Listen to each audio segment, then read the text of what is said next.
Assalamualaikum dan selamat sejahtera anak-anak murid semua. Berjumpa kembali bersama Cikgu Zul.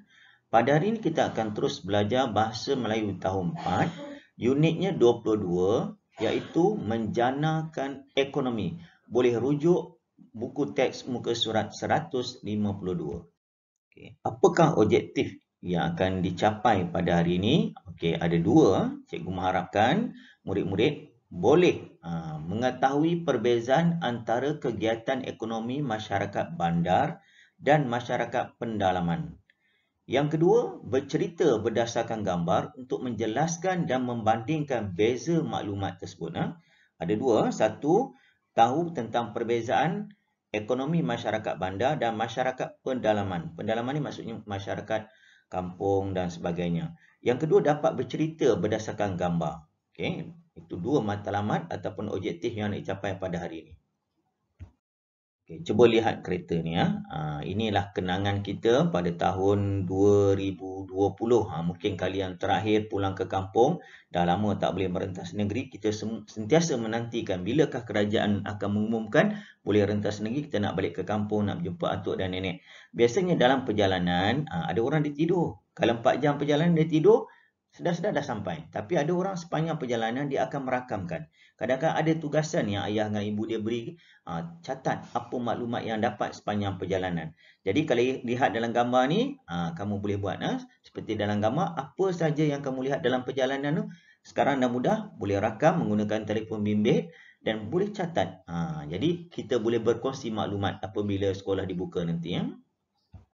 Okay, boleh rujuk dalam buku teks. Tajuknya iaitu Hasil Kita Berbeza.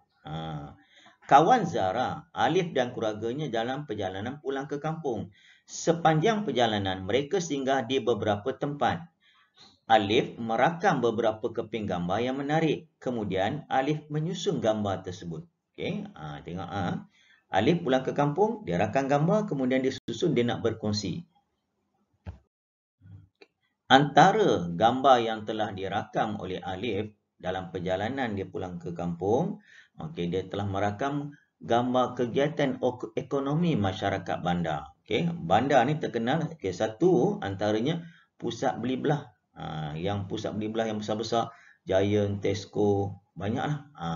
Yang besar-besar biasanya di bandaraya, di bandar. Ini yang utamalah. Kalau di pekan-pekan kecil ni biasanya dia ada kedai runcit, pasar raya mini dan sebagainya. Okey, itu gambar yang pertama dia rakam. Yang kedua dia rakam gambar gudang pemborong. Okey, gudang pemborong ni maksudnya beli barang secara besar-besaran, kemudian dia jual pula dalam kuantiti yang banyak. Contohnya mungkin 1 dozen, 12, mungkin setengah dozen, 6. Kalau kita beli secara satu-satu tu dibeli secara runcit. Okey, gudang pemborong. Yang ketiga, dia merakam gambar sektor perindustrian. Sektor perindustrian, untuk makluman murid-murid semua, kat negara kita antara yang terbesar satu ketika dahulu ialah di Shah Alam. Apabila Tun Dr. Mahathir, Perdana Menteri yang keempat ketika itu, menggalakkan rakyat kita, pelajar-pelajar yang mahir dalam bidang industri dan sebagainya, pergi belajar kat Jepun. Sebab Jepun antara negara yang terkenal dengan pengolahan kereta. Bila dah belajar kat sana, ilmu tu bawa balik, akhirnya kita bina kilang proton yang terbesar ketika itu di Shah Alam. Sekarang ada dekat Tanjung Malim. Sekarang pun dah ada Pro 2. Jadi dia rakam gambar sektor perindustrian. Secara tidak langsung juga untuk mengatakan kamu, antara punca pendatang-pendatang yang dengan izin ataupun tanpa izin dari luar negara, kalau kamu tengok ramai yang bekerja kat negara kita, sebab sektor perindustrian kita ni memerlukan pekerja.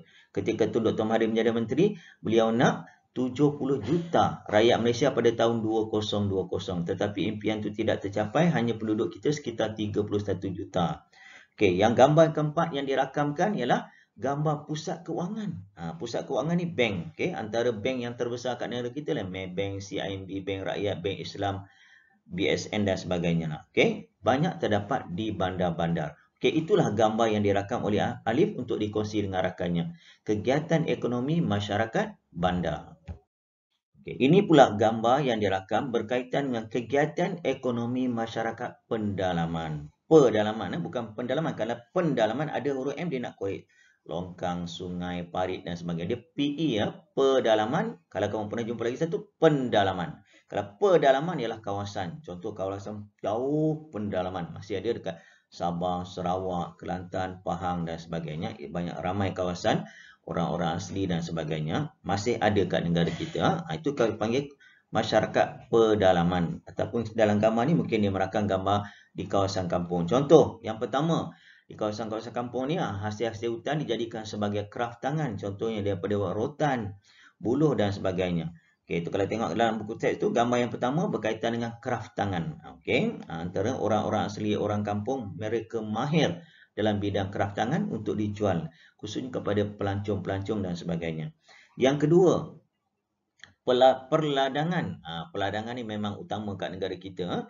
Antara ladang-ladang terbesar kat negara kita ni, satu kelapa sawit. Kelapa sawit satu ketika dulu kita pernah dapat nombor 1 yang terbesar di dunia. Tapi kita telah kalah dengan Indonesia sebab Indonesia negara mereka lebih luas, lebih banyak ditanam kelapa sawit.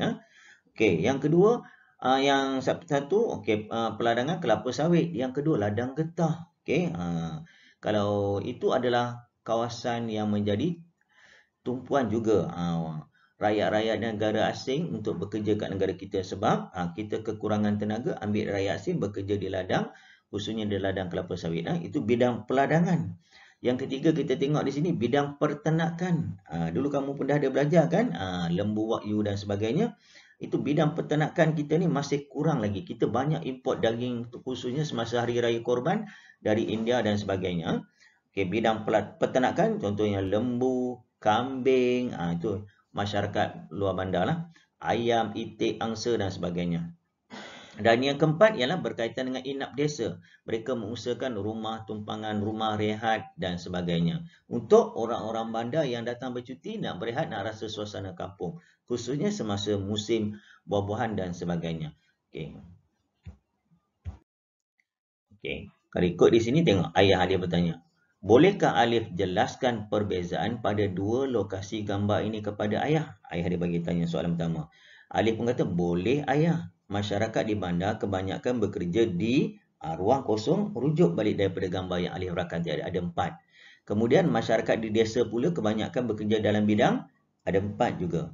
Kemudian ayah ni bertanya pada pendapat Alif, kawasan manakah yang menjadi pilihan Alif? Mengapa? Jadi pendapat ni, Alif boleh bagi pendapat ya ataupun tidak. Kita akan tengok di sini seterusnya.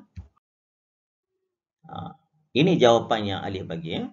Boleh ayah, masyarakat di bandar kebanyakannya bekerja di kawasan perindustrian.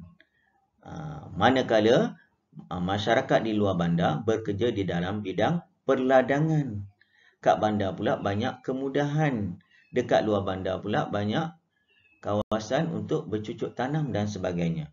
Jadi ada pilihan jawapan, ada 4 yang Alif rakam tadi, 4 di bandar, 4 di luar bandar. Kamu ambil, kamu isikan tempat kosong, itulah jawapan.